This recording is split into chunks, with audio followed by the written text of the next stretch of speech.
शासनाच्या 25% मोफत शिक्षण योजनेअंतर्गत दरवर्षी विद्यार्थ्यांचे प्रवेश होतात। या योजनेअंतर्गत निवड झालेल्या विद्यार्थ्यांच्या शुल्काची रक्कम शासन शाळेच्या बँक खात्यात जमा करण्याची जबाबदारी स्वीकारते।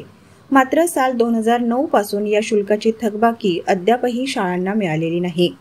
या पार्श्वभूमीवर तालुका मेस्टा संघटनेच्या वतीने तातडीने आरटीईच्या निधीची रक्कम शिक्षण संस्थांच्या खात्यात जमा करण्याची मागणी करण्यात आली आहे।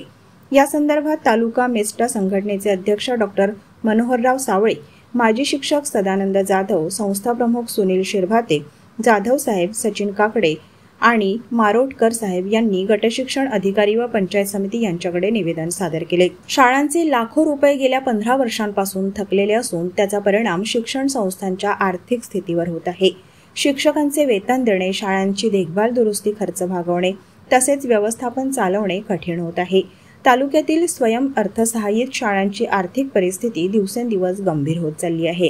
शासनाने तातडीने ही रक्कम शिक्षण संस्थांच्या खात्यात जमा करावी, अन्यथा पुढील काळात शाळा चालवणे कठीण होईल असा इशारा मेस्टा संघटनेने दिला आहे।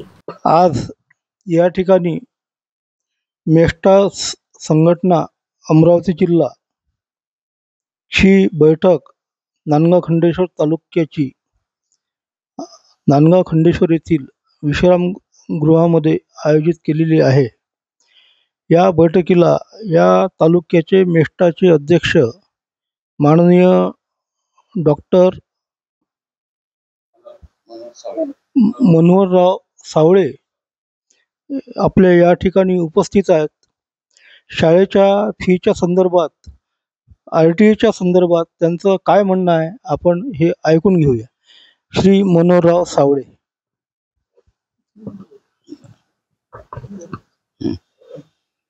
मेस्टाच्या आदेशानुसार सर्व महाराष्ट्रभर खाजगी इंग्रजी शाळांना त्यांनी सूचना दिलेल्या आहेत आणि मार्गदर्शन सुद्धा केलेलं आहे की जे काही आपल्याला 16-17 पासून 25% विद्यार्थ्यांचं जे नियोजन केलं होतं त्यांचे पैसे आजपर्यंत कोणत्याही संस्थेला दिले गेले नाहीत।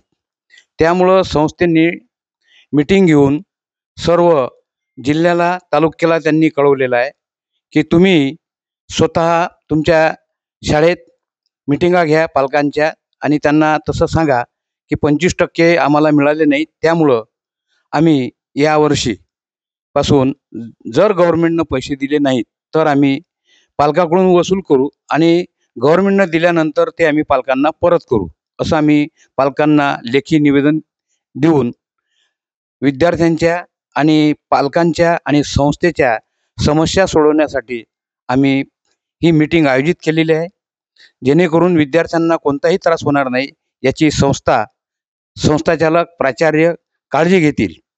अशा प्रकारे ही मीटिंग आयोजित करण्यात आलेली आहे आणि आम्ही गट शिक्षण अधिकाऱ्याला निवेदन सुद्धा देणार आहोत।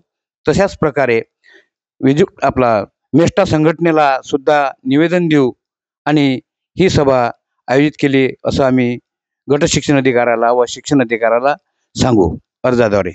याबद्दल माझं मत मी व्यक्त केलेलं आहे। जय हिंद, जय भारत। धन्यवाद।